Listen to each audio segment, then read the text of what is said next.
Sini. Sini. Bismillahirrahmanirrahim. Al-Fatihah ila ruh habibina wa syafi'ina sayyidina Rasulillah sallallahu alaihi wasallam wa alihi wa ashabihi wa azwajihi wa ikhwanihi minal anbiya'i wal mursalin. Thumma ila arwah masyayikhina wa li abaina wa ummahatina wa liman lahu haqqun alaina, khususan muallifu hadzal kitab al-imam al-muhaddits Abu Ya Sayyid Muhammad Alawi al-Maliki al-Hasani bi anna Allah yaghfiru lahum wa yarhamuhum wa yu'li darajatihim fil jannah wa yanfa'una bi asrarihim wa anwarihim wa ulumihim wa barakatihim fid dini wad dunya wal akhirah bi sirril Fatihah. A'udzu billahi minasyaitonir rajim. Bismillahirrahmanirrahim. Alhamdulillahi rabbil alamin, arrahmanir rahim, maliki yaumiddin, iyyaka na'budu wa iyyaka nasta'in. Ihdinas siratal mustaqim, siratal ladzina an'amta 'alaihim ghairil maghdubi 'alaihim waladdallin. Amin. Bismillahirrahmanirrahim. Wa bisanadil muttasil ila al-imam al-muallif Abu Ya Sayyid Muhammad Alawi Al-Maliki Al-Hasani rahimahullahu ta'ala wa nafa'ana bihi wa bi'ulumihi wa bi'ulumi masyayikhina wa bi'ulumi sairis salihin fid daraini amin ila an qal fi kitabihi khasa'isil ummah al-muhammadiyah as-sadaqatu tukaffiru dhunub mahma azumat. Fa fil hadits was-sadaqatu tudfi'ul khati'ah. Wa an Abi Dzar radhiyallahu anhu qala Rasulullah sallallahu alaihi wasallam ta'abbada 'abidun min bani Israil fa'abadallaha fi sawma'atin sittina aman fa'umtiratil ardu fakhdarrat fa'ashrafa ar-rahibu min sawma'atihi faqal law nazaltu fadhakartullaha lazdadtu khaira fanazala wa ma'ahu raghifun aw raghifan فبينما هو في الأرض لقيته امرأة فلم يزل يكلمها وتكلمه حتى غشيها ثم أغمي عليه فنزل الغدير يستحم فجاء سائل فأومأ إليه أن يأخذ الرغيفين أو الرغيف ثم مات fawuzinat ibadatu sittina sanatan bitilkaz zanyah farajahatiz zanyatu bihasanatihi thumma wudi'a ar-raghifu awir raghifan ma'a hasanatihi farajahat hasanatuhu faghufira lahu. Alhamdulillah. Pertama-tama puji syukur kehadirat Allah Subhanahu wa taala. Salawat dan salam tak henti-hentinya kita haturkan kepada baginda besar Nabi Agung Muhammad sallallahu alaihi wasallam. Masyaallah hadirin, masih kita berada di bab yang menyebutkan tentang keutamaan sedekah, bersedekah. Masih di bab itu kita. Di sini babnya Abu Ya mengatakan bahwasanya sedekah itu tukaffirudz dzunub, akan menghapus dosa. Sedekah akan menghapus dosa. Mahma azumat, sebanyak apapun, sebesar apapun dosa itu. Dosa itu ada dosa besar, ada dosa kecil memang. Cuman kalau Allah ingin mengampunkan dosa tersebut, maka katik dosa besar, katik dosa kecil, semua bisa diampuni oleh Allah Subhanahu wa ta'ala. Tak boleh kita beranggapan dosa aku rusak niat, akhirnya kita mundur mau taubat. Perasaan seperti itu lebih besar dosanya daripada dosa kita. Jadi ketika kita merasa kita berdosa dan kita mundur untuk bertaubat, untuk meminta maaf kepada Allah karena dosa kita menurut kita besar, perasaan seperti itu, prasangka itu lebih besar dari dosa yang kita lakukan. Kenapa? Karena kita menganggap Allah tidak mampu mengampuni dosa kita. Padahal Allah katakan di Al-Quran, innallaha yaghfiru dzunuba jami'a. Allah katakan di dalam Al-Quran bahwasanya Allah mengampuni semua dosa. Semua dosa itu akan diampuni oleh Allah kalau kita mau bertaubat, kita mau meminta maaf kepada Allah Subhanahu wa ta'ala. Intinya itu, intinya kita galak minta maaf sama Allah. Itu kita mau mengakui salah, kita niat tidak mau mengulang perbuatan tersebut, kita tinggalkan hal-hal yang berkaitan dengan dosa kita itu, dari temannya, dari ini, semua kita tinggalkan, sudah, insyaallah taubat kita diterima sama Allah Subhanahu wa ta'ala. Jadi dosa besar mau dosa kecil, kalau kita minta maaf sama Allah, pasti akan diampuni oleh Allah Subhanahu wa ta'ala. Pintu taubat itu dibuka selalu oleh Allah. Bahkan Allah mengatakan di dalam Al-Quran, innallaha yuhibbut tawwabi wa yuhibbul mutatahhirin. Allah katakan dalam Al-Quran, sesungguhnya Allah itu suka dengan orang-orang yang bertaubat. Yang galak taubat, Allah suka sama orang itu. Dan Nabi Muhammad katakan di dalam hadis, tidak ada hamba itu yang suci, itu tidak ada. Kata Nabi, umpama kalian mensucikan diri kalian sehingga kalian tidak berbuat dosa sama sekali, akan Allah ciptakan makhluk yang berbuat dosa dan Allah beri mereka hidayat, taufik untuk bertaubat sehingga Allah menerima taubat mereka. Karena termasuk daripada Asmaul Husna, nama Allah yang 99 itu Ya Tawwab. Apa arti Ya Tawwab? Ya Tawwab itu artinya zat yang selalu menerima taubat hambanya. Ya Ghaffar, apa arti Ya Ghaffar? Ghaffar itu zat yang selalu mengampuni dosa-dosa hambanya. Kalau hambanya katik dosa galau, maka nama ini tidak ada fungsinya. Sedangkan Asmaul Husna semua itu ada fungsinya. Ada fungsi di sini, ada fungsi di situ, ada tasawurnya, ada prakteknya. Oleh karena itu Nabi mengatakan, kalau kalian tidak berbuat dosa, Allah akan ciptakan hamba berbuat dosa. Tapi tidak sampai di situ. Kalau cuma berbuat dosa, na'udzubillah, itu perbuatan yang keji, yang jahat, ujung-ujungnya ke neraka. Allah beri taufik dan hidayat untuk bertaubat, sehingga dia meminta maaf kepada Allah dan taubatnya diterima oleh Allah Subhanahu wa ta'ala. Orang seperti ini hamba yang dicintai oleh Allah. Yuhibbut tawwabin. Tawwab itu kalau kita lihat dari bahasa Arab, wazan mubalaghah. Wazan mubalaghah yang menunjukkan makna terus menerus bertaubat. Makanya Nabi setiap hari istighfar 70 kali. Ada yang mengatakan riwayat 100 kali. Kapan kita merasa katik dosa, nah itulah dosa kita berarti. Kapan kita merasa tidak butuh istighfar, aku katik dosa, aku tiap hari amal baik terus, buat apa aku istighfar, itu udah dosa. Karena kita menganggap diri kita suci, padahal Nabi saja setiap hari istighfar 70 kali. Riwayat lain mengatakan 100 kali istighfar Nabi Muhammad SAW, minta maaf kepada Allah Subhanahu wa ta'ala. Karena apa? Karena Nabi tahu, di ayat Allah sebutkan yuhibbut tawwabin. Allah cinta orang yang mau bertaubat kepada Allah.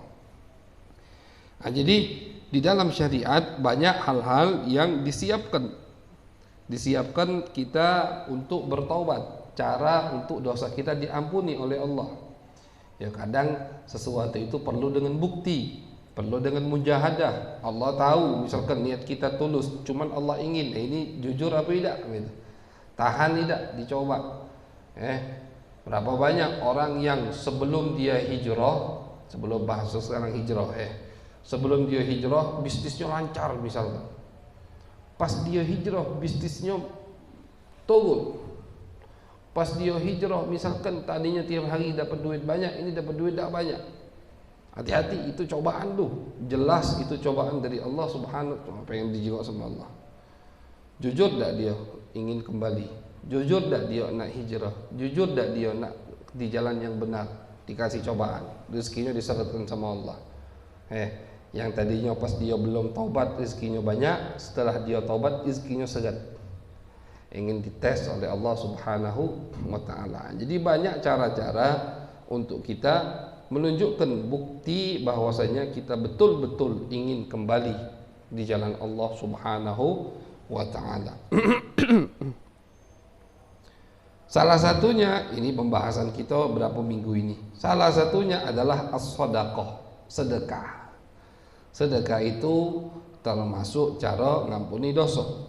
Dan sekali lagi sering kita sampaikan di minggu-minggu ini, sedekah ini jangan kita bayangkan sedekah banyak ratusan juta, puluhan juta. Sedekah yang kita mampu. Kita punya duit 5.000, kita sedekah 1.000, berarti udah 1/5 harta kita itu. Kita sedekahkan 2.000, sudah lebih dari 1/5, itu kan. Jadi sedekah ini jangan dilihat jadi yang kita keluarkan, tapi kenapa kita keluarkan duit tadi untuk Allah Subhanahu wa taala. Jadi jangan sekali-kali kita menganggap remeh sedekah karena yang kita keluarkan cuma 1.000 2.000. Jangan sekali-kali kita menganggap remeh sedekah karena kita tidak bisa mengeluarkan duit, kita cuma bisa mengeluarkan tenaga, itu juga sedekah. Jangan sekali-kali kita menganggap remeh sedekah ketika sedekahnya pikiran. Kita punya pemikiran, kita punya masukan sehingga dakwah ini makin maju. Itu juga sedekah di jalan Allah Subhanahu wa taala. Salah satu cara untuk menghapus dosa kita yaitu dengan bersedekah. Abu Dzar radhiyallahu anhu berkata, qala Rasulullah sallallahu alaihi wasallam, kata Abu Dzar, Nabi Muhammad sallallahu alaihi wasallam bersabda. Apa sabda Nabi? Ta'abbada 'abidun min Bani Israil. Kata Nabi, seorang hamba dari Bani Israil banyak beribadah. Waktu itu dia ibadah sampai 60 tahun di satu gunung, di gua tempat ibadah dia. 60 tahun ibadah. Fa'umtiratil ardu fakhdarrat. Tiba-tiba masuk di tahun tersebut setelah dia ibadah 60 tahun, masuk musim hujan. Ketika musim hujan, mulai rumput-rumput hijau kalau tanaman tumbuh kalau. Fa asyrafar rahibu min sauma'atihi. Hamba tadi yang ahli ibadah, dia melihat dari atas gunung tempat ibadahnya, dia keluar noleh, jengok dunia di luar hijau. Akhirnya terbesitlah di dalam hatinya, lau nazaltu fadzakartullah. Coba pengen turun sehingga di bawah aku bisa zikir lagi kepada Allah. Istilahnya biar tambah banyak zikirnya, biar turun dulu, pasti pahalanya lebih banyak. Nah, jadi ini salah satu contoh bahwasanya kita itu kalau sudah di posisi baik, jangan sampai kita bergeser ke posisi yang lain. Kita sudah ditempatkan oleh Allah di posisi baik. Kita ditempatkan oleh Allah di posisi yang di situ, misalkan kita bisa pergi majelis taklim, kita rutin, kita bisa hadir sholat berjamaah, itu posisi baik. Jangan bergeser. Ini seringkali dialami oleh seorang murid. Murid tadi bukan murid sekolah, bukan. Murid ini orang yang ingin dekat dengan Allah, bahasa Arab murid itu. Itu misalkan dia baru masuk ke satu kedudukan, satu level, kadang pengen ke sana, pengen ke sini, banyak mintanya. Jangan, mantap dulu. Tunggu arahan perintah dari gurunya. Kalau kata gurunya pindah ke sini, baru pindah. Kalau kata gurunya, jangan pindah, mantaplah di situ, mantap di situ. Begitu. Jadi kadang murid itu orang yang ingin dekat dengan Allah ketika sedang dididik sama gurunya pengen macam-macam, pengen metulah, pengen ngajar, pengen ini, padahal belum waktunya. Misalkan gurunya nahan, jangan, belum waktunya ini. Karena kalau kau metu belum tentu kau ngajar, bisa baik kebalikan, malah bikin madarat. Begitu. Ini seorang hamba ini ahli ibadah, bukan orang alim. Ini juga menunjukkan bahwasanya ibadah itu tidak sempurna kalau tidak dibarengi dengan ilmu. Cuman ini ahli ibadah, orang baik, orang soleh. Akhirnya turun dia dari tempat peribadatannya. Ketika turun dia membawa 1 atau 2 potong roti, bawa bekal. Fabainama huwa fil ardi laqiyathum ra'atun. Ketika dia lagi di bawah, udah turun dia. Asalnya dia menyendiri di atas gunung. Fokus ibadah dengan Allah Subhanahu wa taala, itu satu kedudukan. Dia uzlah berarti. Dia uzlah. Orang yang lagi uzlah tidak boleh keluar dari uzlahnya kecuali dapat izin dari gurunya. Dan dia tidak boleh memulai uzlahnya kecuali izin dari gurunya. Intinya kalau orang ingin dekat dengan Allah itu pasti butuh guru. 1001 orang yang dekat dengan Allah tanpa melalui guru, itu jarang sekali.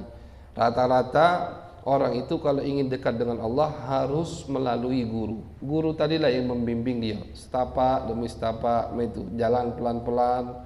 Biasanya murid itu yang baru hijrah pengen cepet-cepet, bawa hawa nafsu. Gurunya yang nahan, gurunya yang stop, gurunya yang buat dia santai. Itu guru galau. Jadi seseorang itu tidak boleh dia masuk uzlah khalwat dan tidak boleh dia keluar dari uzlah kecuali izin dari gurunya. Dia ini tadi metu dewek tanpa izin, tanpa ada perantara. Akhirnya ketika di bawah, laqiyathum ra'atun, dia ketemu dengan wanita.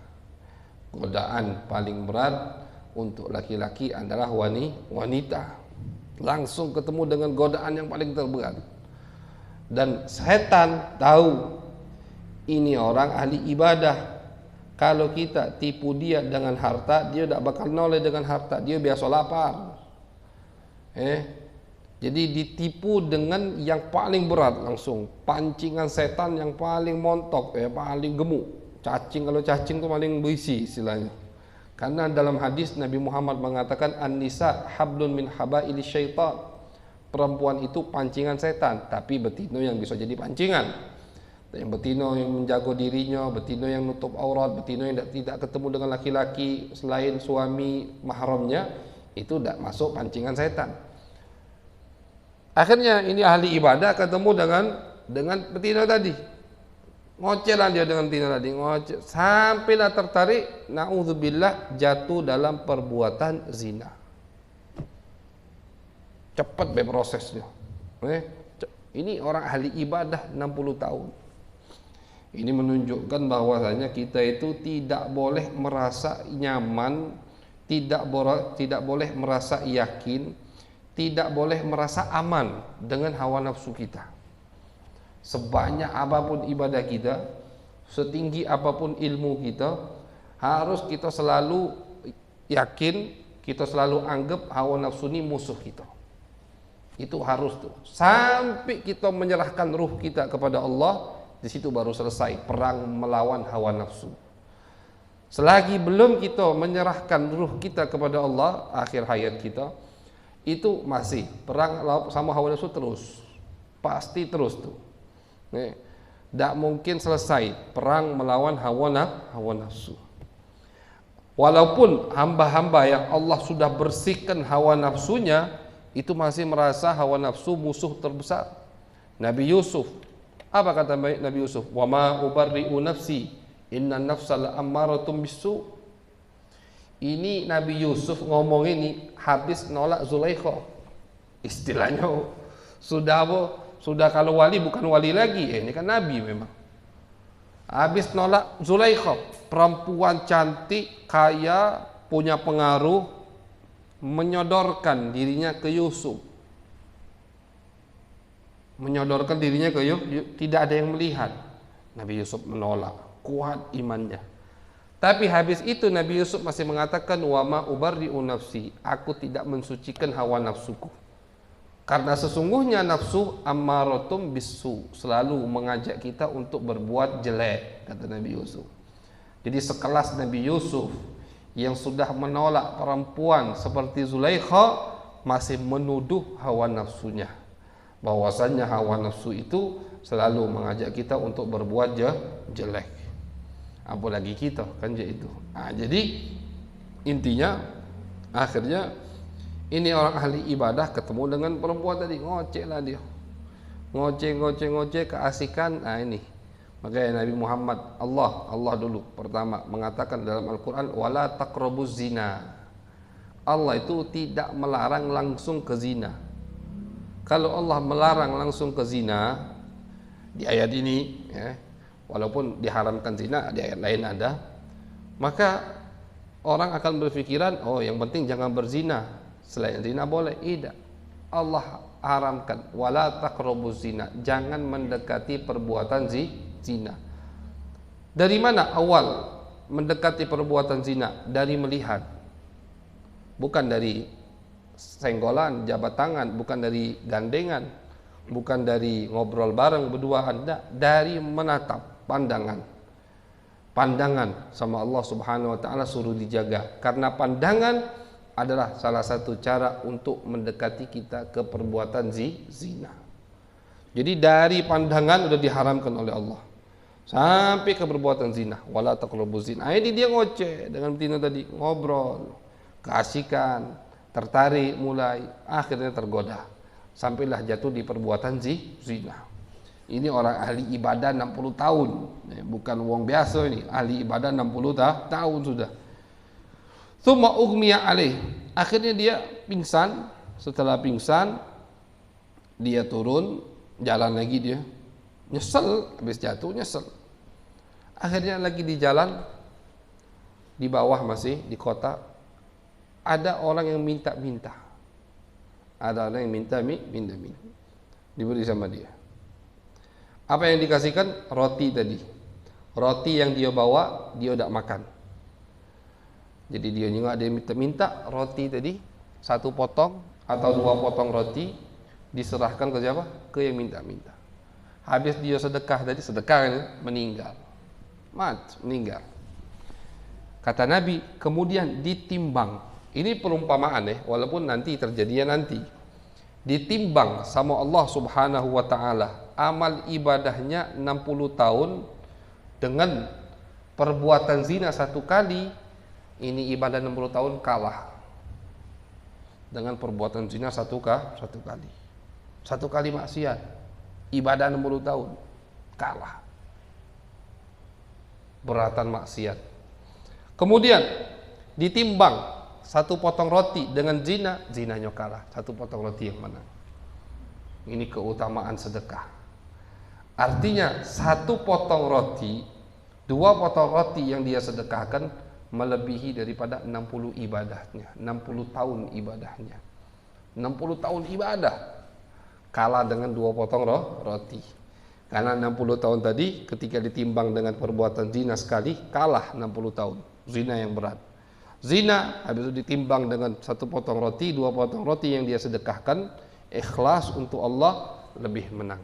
Diampuni dosanya oleh Allah Subhanahu wa taala. Jadi dari sini ulama mengatakan la tastasghiranna atau kama qala al ulama, jangan sekali-kali kita menganggap remeh, menganggap kecil perbuatan baik. Jangan. Dan jangan juga kita menganggap remeh, menganggap kecil perbuatan jelek. Itu jangan. Jadi jangan sampai kita menganggap ini dosa kecil. Nah, ketika kita menganggap ini dosa kecil, kita lakukan jadi dosa besar. Ini dosa kecil juga, kata Ustaz, akan diampuni dengan kita sholat. Nah, besitan itu dalam hati kita ketika sebelum kita melakukan dosa itu dosa besar jadinya. Walaupun itu dosa kecil memang, tapi jadi besar karena apa? Karena kita menganggap remeh, kita ngentengkan amal jelek tadi. Dosa kecil jadi besar. Kebalikannya, dosa amal kecil tidak boleh kita anggap remeh, karena amal kecil di mata kita, di mata Allah besar sekali.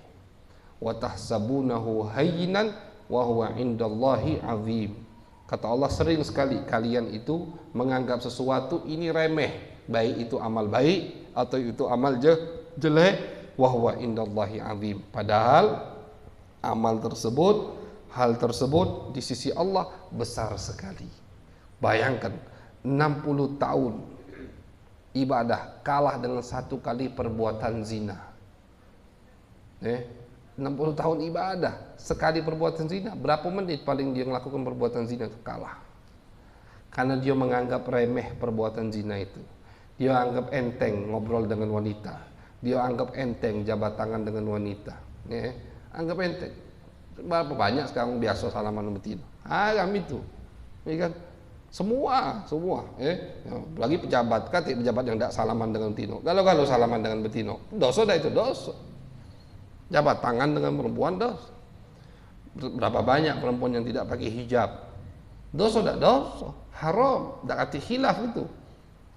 Yang khilaf itu bercadar, nutup muka atau tidak bercadar, khilaf ulama.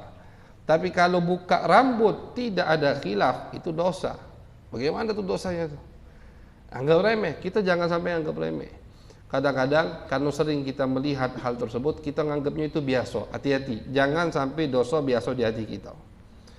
Jangan sampai berjabat tangan dengan yang bukan mahram kita anggap biasa. Depan kita ada yang berjabat tangan, gandengan, ingkari. Ya tidak mungkin kita bisa, jangan salaman, tidak bisa kan? Tidak bisa kita langsung marahi di tempat. Paling tidak ingkar dalam hati kita. Jangan sampai amal tersebut biasa di mata kita. Karena orang yang menganggap remeh amal jelek, maksiat, akan jadi maksiat tadi besar di mata Allah Subhanahu wa ta'ala. Jadi 60 ibadah kalah dengan 1 kali perbuatan zina. 1 kali perbuatan zina kalah dengan sedekah 2 potong roti. 2 potong roti, 1 potong roti, sedekah. Kalah perbuatan zina. Berarti 60 ibadah tadi kalah dengan 1 potong roti. Diampuni dosanya oleh Allah Subhanahu wa ta'ala. Itulah sabda Nabi yang sering kita dengar sebelum ini, bahwasanya Nabi mengatakan kepada Siti Aisyah radhiyallahu taala anha, ittaqin nar walau bisyiqqi tamrah. Wahai Aisyah, jauhilah api neraka walaupun dengan setengah kurma.